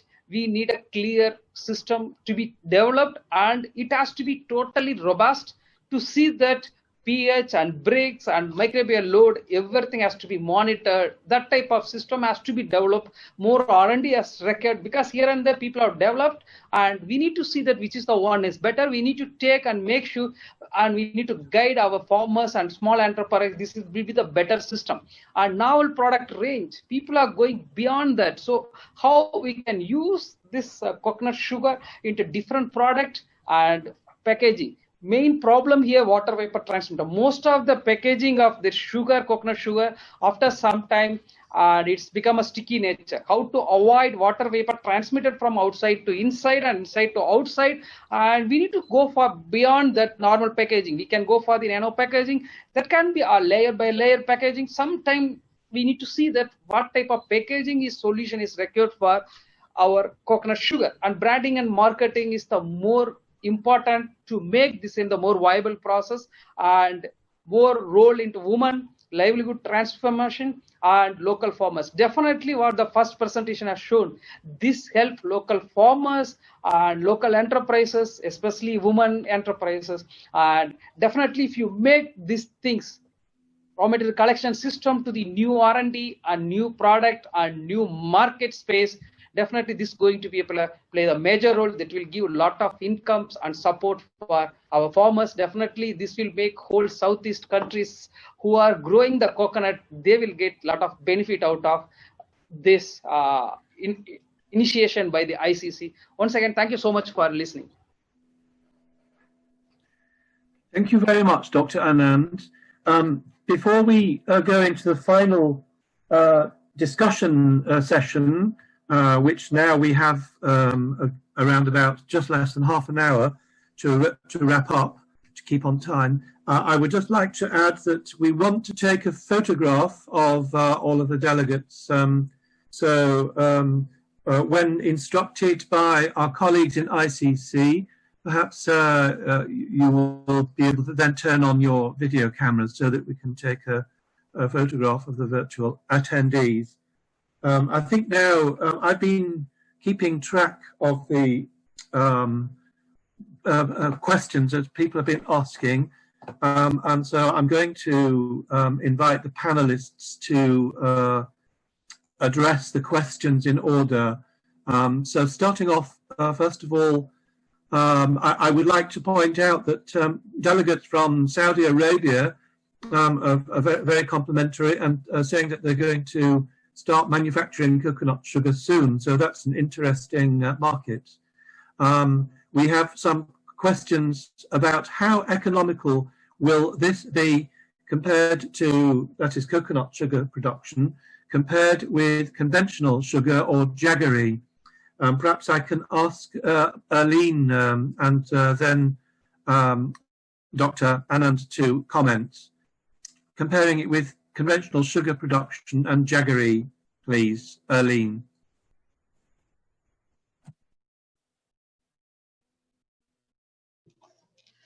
Actually, we have already compared the production of cocoa sugar with brown sugar cane. I don't know, we don't have jaggery here in the Philippines, but comparing with the sugar cane, actually it is more laborious, but in terms of benefit, we can have an increase in income compared with what we compared is from copra, but not with the sugar cane production. We don't have data on that, but in the copra processing, we had a comparison, but in terms of nutritive value, it has an advantage. But in terms of production, no idea comparing with jaggery. Before I invite Dr. Anand to comment on jaggery, I seem to remember, Erlene, that I think it was in your presentation, you mentioned something like a 20% return on investment. And I imagine that even the conventional cane sugar producers would be delighted to have that kind of return. Could you comment on that, please, before I invite Dr. Anand? Okay. The 20% IRR, internal rate of return, is based on the production from the coconut sap. and based on the investment of a community-based processing. That is only what we did, and it was really a very high increase in terms of income when you engage in the coconut sap sugar processing. So that is how we computed in the cost and return analysis. But we did not include there the cost of the land and, of course, the cost of the trees, because we just consider the direct sap production, but not the cost of the trees that wherein we are collecting. We just use a simple cost-benefit analysis. Thank you. Perhaps then, Dr. Anand, have you some comments to make on comparisons with jaggery? And then perhaps finally, I'll invite Sarah P. Yeah, jaggery, actually, that is the process is entirely different. But here, our coconut sugar problem is that the raw material cost itself too high, because the production rate is so low per tree. It gives like a maximum 2 liters. So that's what it is increased. The input cost is high. Automatically, you will get the final product cost will be going to be high. But the main processing almost similar. But only thing, the input processing cost is increasing. Automatically, final product cost will be high. But comparatively, yes, jaggery will be the low. But if you have higher input costs from the coconut sap, surely you can command a higher premium price than jaggery, for example, or sugar for that matter. Yes? Yes, that's obviously that. But we have a other benefit of this one, because what we are getting here amino acids and minerals and the GI value, it is the very much lower than some like a GI is low and other things are very high minerals. So we can go for the premium cost. So we can't compare directly the benefit. That's what we need to caption this as the functional food. We should not go for the like a sugar. Indeed, we're not really comparing like with like, because cane sugar is not really a functional food. It's just an energy source. Okay, Vincent, I think yes. Vincent, if I may add, I agree with Dr. Anand, because our consideration here is not to have a comparison with the common sugar or the ordinary sugar. What we have actually, we have plants here in the Philippines that we cannot call it as sugar, but as a natural sweetener, which is wherein we will compare this with the synthetic sweetener used by diabetics. As what he mentioned, it should be a functional food rather than an ordinary or a sugar itself. So maybe what we can recommend is to have a renaming of the coconut sap sugar into a coconut sap sweetener. Yes, that sounds like an interesting concept for further discussion. Can we invite Sarah P? Have you any comments to make on the comparisons of with conventional sugar or other products? I support and I'm very agree with both speakers, Dr. Anand and Irene. That's I also put into my presentation that this is not sugar. It should be sweetener or some other word, because we are not consuming sweetness. We are consuming balancedness of amino acid that required for human body as well as mineral. So, and we don't know. People know what we say today, but what we don't know, why it comes together as a wholeness. Our duty is to trust the nature, and we take without any condition, take the wholeness of it into our body. I think in this way, what I'm talking about is meaning organic. So organic direction is the one that we should go for, coconut sugar. And I see very much in this for, and I love very much in this for that give me opportunity to say to the world what is actually development mean for us and what actually we want to live in this world. We would live with this world a better place than the past 40 years or 100 years that has passed because we didn't know. Now we know and we learn enough to go for the next level. We should not distinguish between differences. We should not put the question too much. We should salute and respect what is given by nature. Coconut is tree of life. It's coming together on earth after dinosaur, and it has been protected, human being. So ourselves is just to serve the world, to understand and respect. And what we respect also is a family of people. I like Dr. Anand, that he touched on the difficult in life of people that consumer don't see. Can you climb up that 15-meter high? Do we do something on this earth? Can you tolerate that? Can we come together? Can we have this mechanism happening for the farmer not to suffer? For the India don't have the input to the factory that high.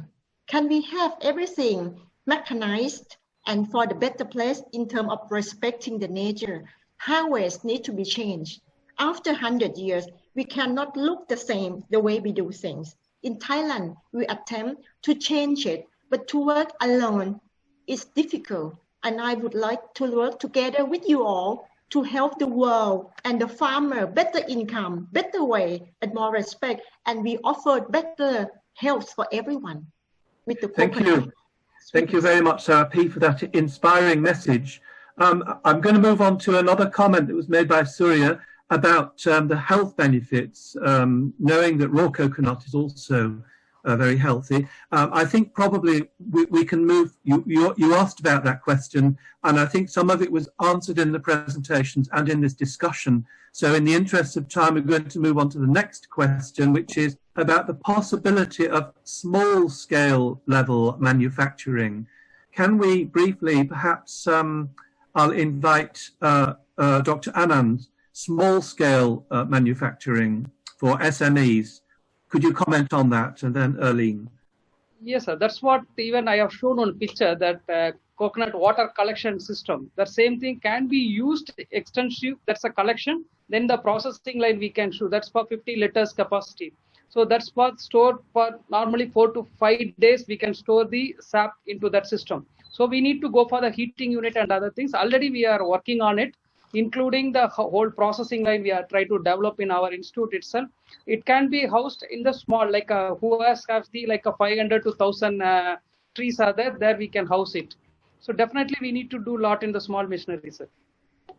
Sorry, you said again, it could be housed in what kind of place?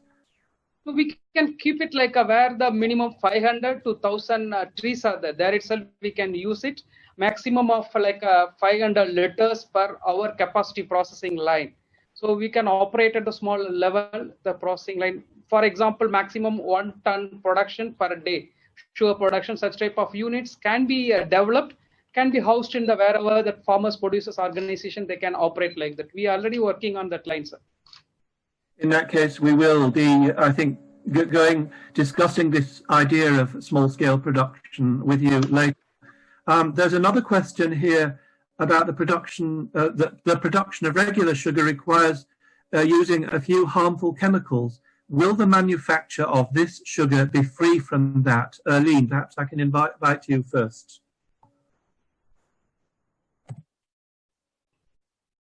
Harmful chemicals. Maybe. Unmute. Are you saying something about chemical? Yes, the question is that regular sugar requires the use of sometimes a few harmful chemicals. Does the manufacture of coconut sugar also, or is it free from all of that? In my country, I don't know in other countries, but actually we, as what I have presented, that the sugar that we have here is preservative free and no chemical, no addition at all. Don't use anything as far as the cocoa sap sugar is concerned. It's all natural. So the reason why I emphasize that after the sap collection, it has to be boiled immediately. That's why we have a scheme here that we have small units offer the producer, and then they prepare it right there in the farm. And then after that, they deliver to a common facility, shared facility of coconut farmers, of which Philippine Coconut Authority assisted in that kind of technology, because we cannot afford to use chemicals as far as processing of cocoa sap sugar is concerned. It's a no. Indeed, yes. Do you have anything to add to either of the other two speakers? Only thing is, my side is like if you're going for immediate processing, we no need. But sometimes they wanted to store the sap, means very few people are using the anti-fermenting agent, AFS. So sometimes they may use such a agent, means some chemicals may come in, but that depends on the regulations, how much allowed to use anti-fermenting agent and then solutions, then they're going to process it. But in principally, it's a free of any chemicals. Thank you. Sarah P., have you anything to add? In terms of chemical, actually for the processing, there is no need for chemical at all. But so what I have observed in my experience is that harvest is more dangerous than processing, because harvest is the way to start fermentation. So if we are not act as fast, it will turn sour and you cannot make sugar. And here, Thailand, the amino acid is higher. So the rate of fermentation is faster. So we have to be very immediately. So there is not many people willing to do the harvesting job. And for the lower grade of product, unavoidable, they have to put some chemical in, for example, some preservative, some of the sulfur dioxide, and very unwanted pesticide for killing some bees. That's happening for lower market. But so what I have been doing for my company is we educate people that you don't need. For the higher market that we pay for you, so we pay for you not to take care of other people's risk. So we see that one, and we've been educating, and I can see changes is happening. So I'm more focusing for this business on harvest rather than processing, because processing is simple and straightforward. Community can do. In particular, this sugar in terms of dry powder, so it's locked by itself with safety, because you have removed all the water, so there is no more adulteration for the microbial as much. But we have to put understanding into product that we think about. From Thailand, because we are prone for fermentations, I would rather support people to make a syrup, because it's easier in terms of texture, and you keep the characteristic of the flavor that get hooked, also the color being lighter. But to make the sugar as powder, you really have to understand Indonesia and Philippines, they are actually the right country to go for that. They have more mineral, they're more volcanic effect. So that by nature of the coconut sap itself, it's easier for them to make powder. Thank you. The next question is about waste production. Is there any waste production or effluent generation? I'll start with you, perhaps, Dr. Anand. I don't think so, sir. No waste. It is totally evaporating the water, and remaining things is stays as it is. And only before that we'll do the filtration. That time we need to see that, because some micron size filtration we need to do that. There's some microbes we can remove it. So apart from that, not much waste generated. Thank you. Arlene? In the processing in the Philippines, actually, we have recommended, as far as PCA is concerned, that utilization of possible effluents, considering that there are times that you are not able to collect on time. So it is already acidic. So what we are doing, we will be producing, out of that, we are producing cocoa syrup if it's lower than 6.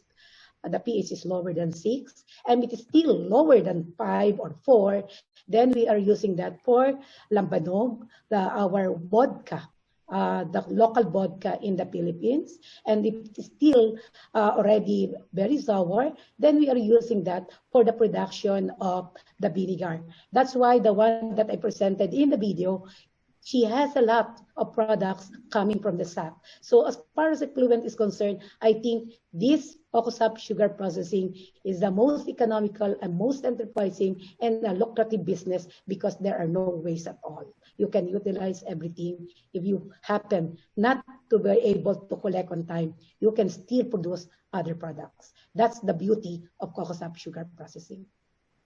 Okay, we'll move on to the next question now. Very quickly, because of time, I'm going to just invite one speaker to answer, because there are several questions. and then others can chip in if there's something that's really important. So the next question is, any storage problems associated with coconut sugar? Maybe I'll invite Cyril. Thank you. If we don't have time to answer your questions by the end of this session, we will supply the answers later. So yes, Sarapi, perhaps you could answer the question, are there any storage problems? Over the storage, we are forcing nutrients to be together, and these are so rich. We talk about fine amino acid and also this sugar. And so if for food technology, everyone in the world learned, you put sugar together with amino for a long time, it will cause Maillard reaction. This Maillard reaction start changing the color to brownish, which is natural changes for nutrients that come together. That is not spoiled because it's controlled by water activity. So you can see the coconut sugar being darker throughout the time.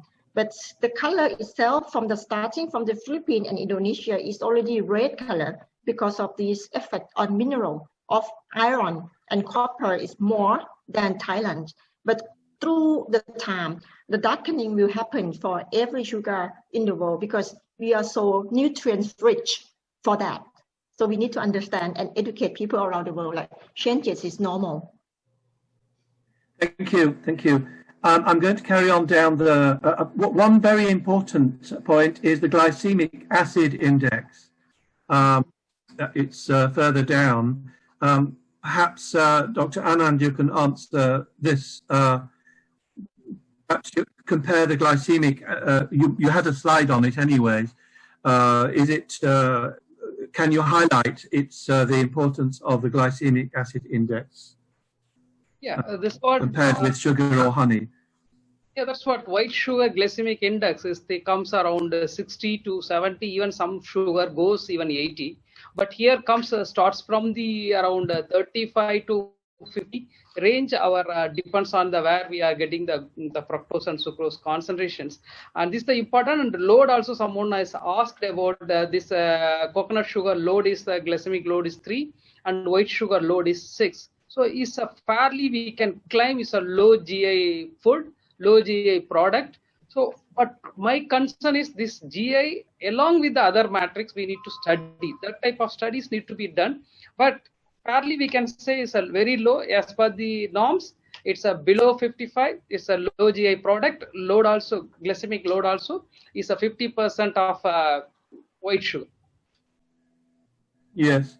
Are there any clinical studies that we can draw from?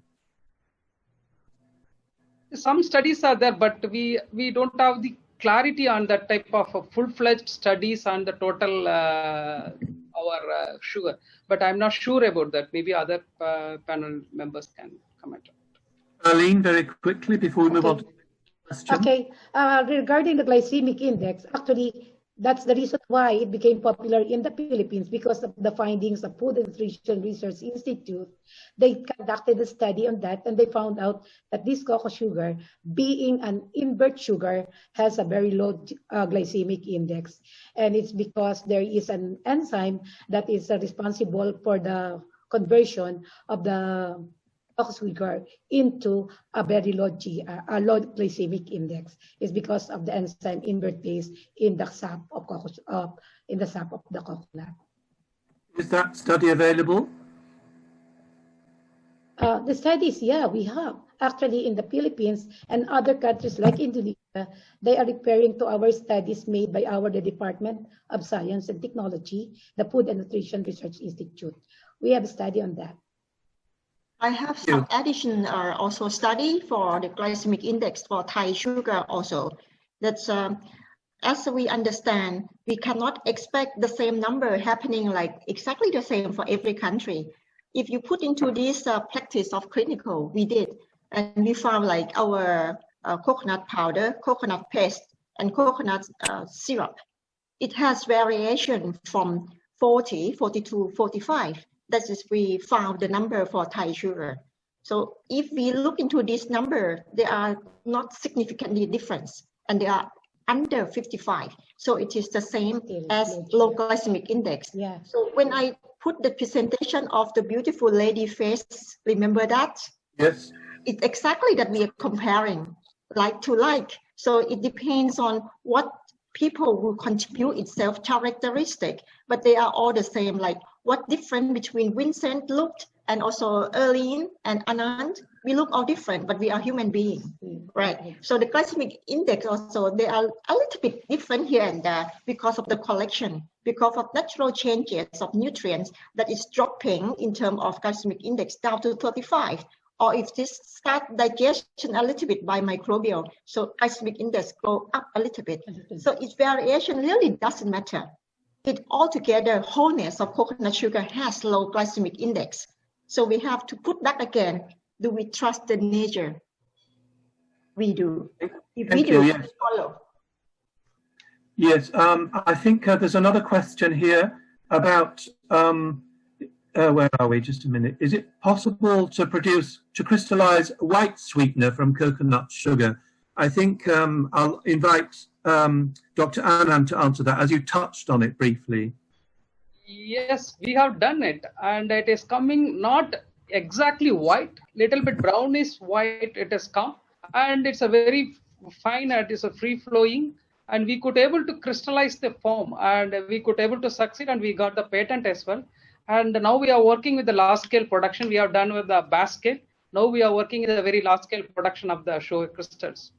And definitely that will help to solve most of the problems of the later storage problems, like mainly the browning, that Maillard reaction, all these things will be cut off when we convert the crystalline form of this sugar. And just one other linked question is about the shelf life of coconut sugar compared with white sugar. Dr. Anand. Yeah, shelf life is the problem, is only what our madam has said, like browning is continuously happening, then moisture uptake takes place. That is become a very sticky nature after some time. Even after 3 months itself, it starts like a problem is starting.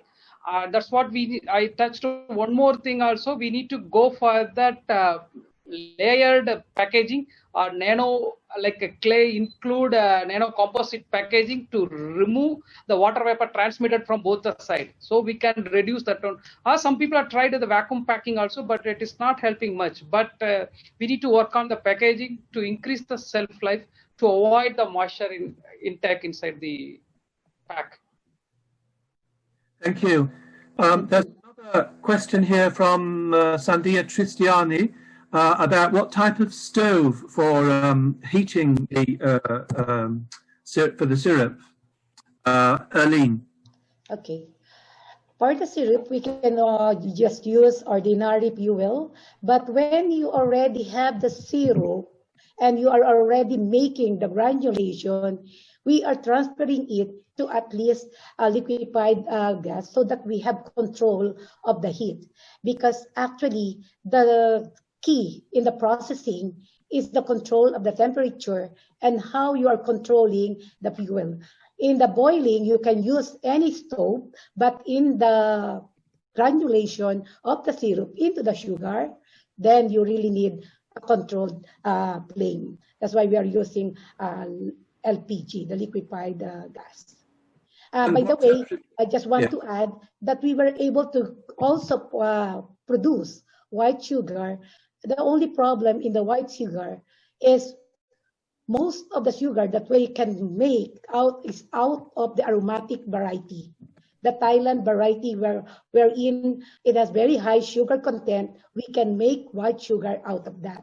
And also controlling the temperature, you can make a white sugar.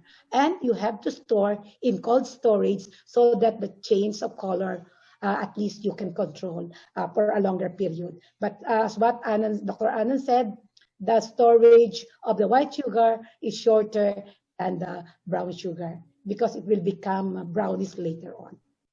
Thank you. We're running out of time. We only have another 5 minutes left. But there are a couple of other questions. There was one about which kind of varieties are best for coconut sugar. Is there a varietal difference? Yeah. Yes, Erlene. Okay.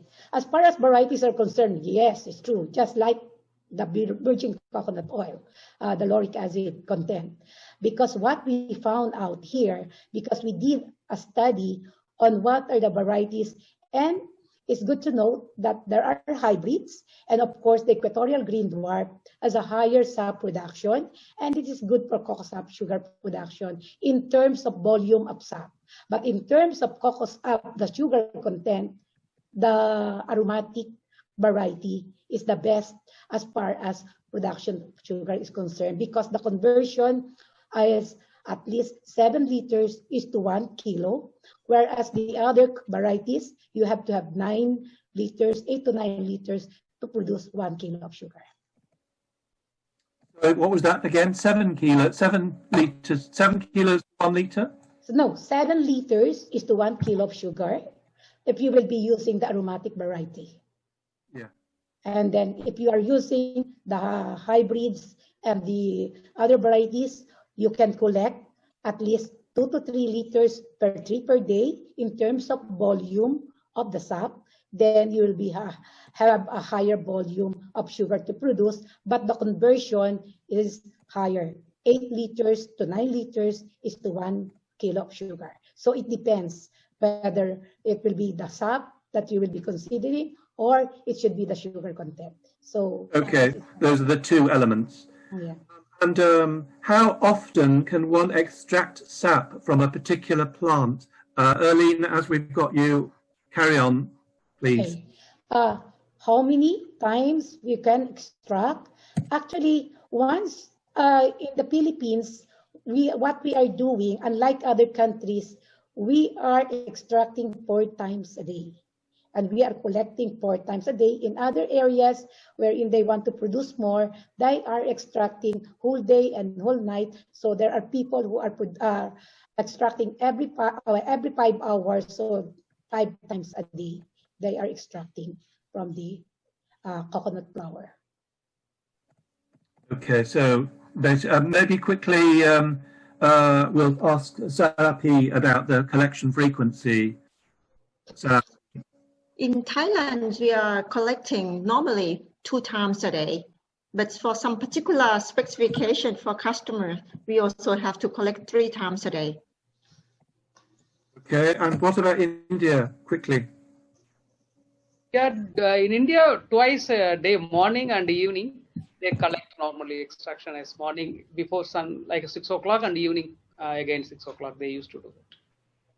Thank you.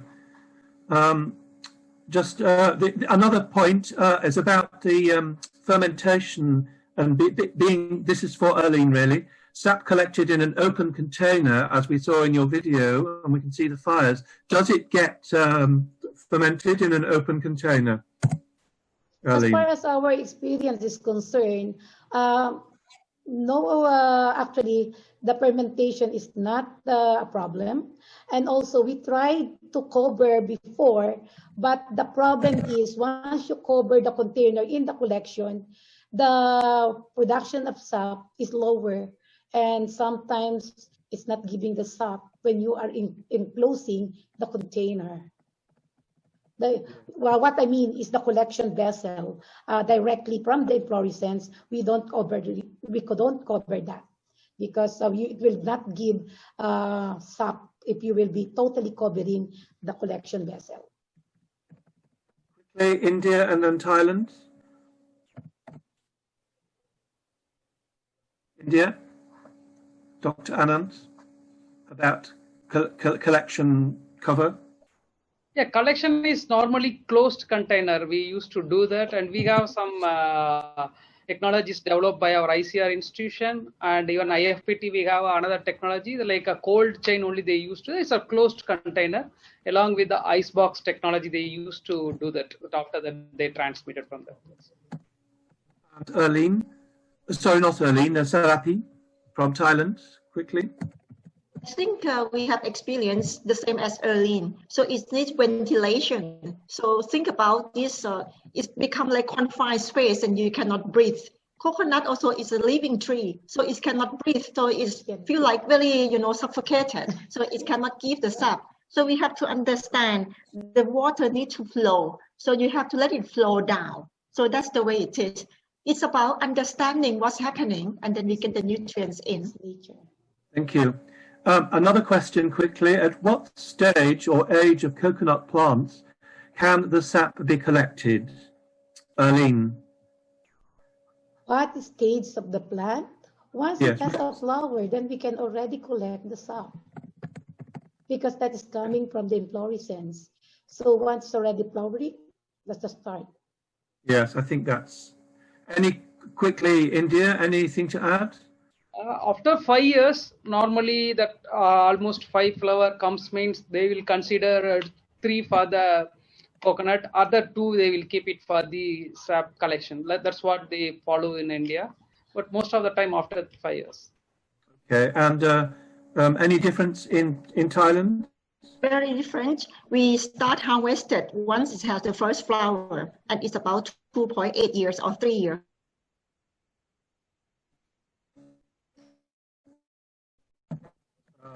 Yeah, right. So then I think we're almost out of time now. I would like to ask other questions, but I'll just remind you of what the questions are, and then we can... there was a thing about the price. How is coconut sugar production from the Philippines different from that of other countries? Because how come coconut sugar from other countries, the selling price is only half that in what you mentioned in the Philippines? Very quickly, Arlene. Okay, the price in Philippines is really high. That was why we are not price competitive, because of the high labor cost. And we know that cocoa sugar processing is just labor intensive. So as far as we are concerned, especially in areas wherein we have high coconuts, then it will really have a high, but we are selling at 200 to 300 pesos per kilo of the cocoa sugar. Yes, thank you. Yes. I'd like to add, Yes. from Erlene also, I have the same of the opinion that we pay for labor. And as she has stated, sometimes you have to dilute it from 9 to 1 kilogram, and each step is very tedious, and you pay for labor. So I would consider myself, the coconut from Philippines is very cheap. Yes. Thanks very much. So I think I'm just scrolling down the questions now before we wrap up. Is there a way that we can do any kind of machine to lower the glycemic index? Is there any way that we can, this is for Dr. Anand. Yeah, that is pure sugar we can't do, but we can mix with the matrix. For example, if we add this coconut sugar with the biscuit manufacturing, when we try to do that, there if we add the fiber and the other matrix to release glucose into our stomach slowly, such type of like a designer product, if you make, we can lower further down the GI. But as it is not possible. But when you make the new product, then we need to see that other matrix, how we can stop that release of the glucose or fructose from this matrix to our system. Okay, I think we're going to have to end it now. I would like to make a few summary comments, and it's also important for you to fill out the assessment for the training. The link has been typed into the chat. If you give us your feedback, we can improve the training in the future, and also it's more, you'll get your e-certificate apparently once you've filled out the form. So please bear that in mind. I'm just looking at some other messages. So we need to wrap up now. So I would like to thank, on behalf of the hosts, the 3 speakers, Arlene, Dr. Anand, and Sapi, for their interesting presentation. And we've learned a lot about different things and the needs for mechanization, the opportunities for women's role in this mechanism, and that we've learned also that there are very different scenarios in the 3 countries that we've been covering. The constraints or the challenges have included raw material supply, the need for policies to support the consistency in terms of product quality, the idea of getting a more resilient value chain, and it's important that we integrate technology and information technology into the systems. So I think rather than summarizing more now, I'm going to invite our colleague from ICC, the Assistant Director, Dr. Mridula Kotakate, to provide some final remarks, and then perhaps we can take a photograph. Mridula, over to you.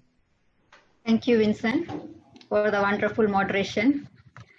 And now I just want to do some closing remarks. Respected His Excellency Ambassador Roni Julian-Toro, Director NAM CSSTC, Madam Delfina, Executive Director ICC, the national liaison officers from the member countries and representatives from the ICC and NAM center countries, our resource speakers, moderator, and my dear participants from the Cocknet friends and stakeholders across the globe. First, I would like to express my sincere and heartfelt compliments on behalf of ICC and the participants to His Excellency Ambassador Julian-Toro for sharing his encouraging and motivating words. Thank you, sir. Your encouragement and vision towards the sustainable development of the coconut sector and the development of small and marginal farmers could make this program in implementation and action. Secondly, I would like to express my heartfelt gratitude to Madam Delfina, the Executive Director of ICC, whose leadership, commitment, and encouragement towards the welfare of the community could help to organize and arrange such training program. Thank you, Madam, for all your support and guidance. Today, we could hear the presentation from three of our renowned speakers from three of the major coconut growing countries, that is India, Philippines, and Thailand, who were very experienced in their respective field of their work. First, I would like to take this opportunity to express my heartfelt thanks on behalf of ICC and the participants to Ms. Erlin C. Manohar, the Deputy Administrator from Research and Development Branch Office, Philippines Coconut Authority, who very precisely presented the processing technique of coconut sugar, supported with the wonderful video. Thank you, Ms. Erlin. There is no word to express our second speaker, Ms. Sarapi, the Managing Director of Chivadi Products, Thailand, who is a self-made entrepreneur in the field of coconut sugar. She runs her own company and providing employment to many needies. She focusing the market potential of coconut sugar. And thank you, Ms. Sarapi, for accepting the invitation of ICC and sharing your experience and motivating the participants. I think your encouragement can help the small and marginal farmers to set up such small unit in respective countries. Our third speaker, Dr. C. Ananta Ramakrishnan, Director, Indian Institute of Food Processing Technology, Tanjavur, Tamil Nadu, India. He is having a vast experience in the food engineering and processing. Thank you, sir, for accepting our invitation to present here in this training from your busy schedule and providing valuable information to the participants on sustainable supply chain of coconut sugar production, food industry. I think the IFT can help to bridge the gap between the farmers and the stakeholders. And as rightly you pointed out that we can work together in this sector so that the sustainable development of this sector could be more fruitful and encouraging. Many sincere thanks to our beloved participants from across the globe who actively participating and interacting, without whom this training could not be a success. ICC assured that the training materials would be shared with all the registered participants of the training. The trainees are welcome if they would like to contact the speakers for any of their queries in future too. I take this opportunity to express my thanks to Mr. Vincent, the interim Cogen coordinator, who acted as a moderator and always there besides ICC to support in all our program. Thank you, Vincent. My acknowledgement appreciation to Ms. Niken, Assistant Director, and her team from members of NAM Center and the dedicated members of ICC Secretariat for all their support and assistance to make this training a grand success. Once again, I thank you all. Stay safe and healthy. Thank you. Thank you very much, Mridula. Before we take the photograph, I'll perhaps ask Alec to do that and wrap up finally. There is a comment from Jesus about following up with a second webinar on the challenges, the specific challenges facing coconut sugar production. Jesus, we will look at that and discuss it and get back to the community of practice. Alit, can we organize the photo now, please? And everybody, please, can you turn on your video cameras? Yes, Vincent, but before we take our group picture, we will invite for participant from Fijian Embassy to join us in the panelist room. Just a moment. Yes, indeed. I understand that there were, at the height of the meeting, 330 or so delegates. Currently, there are 239 online, or 238.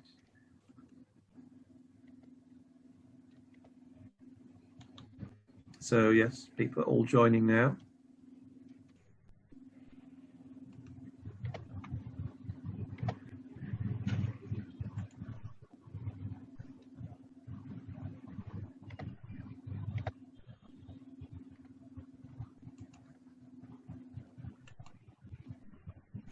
While we're waiting, and for those of you who are still listening, please remember that the next webinar on the 3rd of November will be on good agricultural practice and integrated pest management in coconut systems. And we will look into this idea of a second webinar on the challenges to coconut sugar production of this important market. Okay, I think that's all. Please turn on your video before we taking the group picture. There is Mr. McTennelly. Everybody make sure your video's on, otherwise we'll just get your name or your logo. Okay.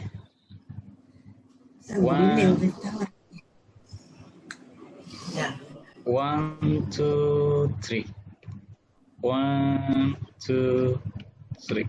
1, 2, 3. Okay, thank you. Thank you. Thank you very much, everybody, for your attention, and we'll see you next time. Thank you.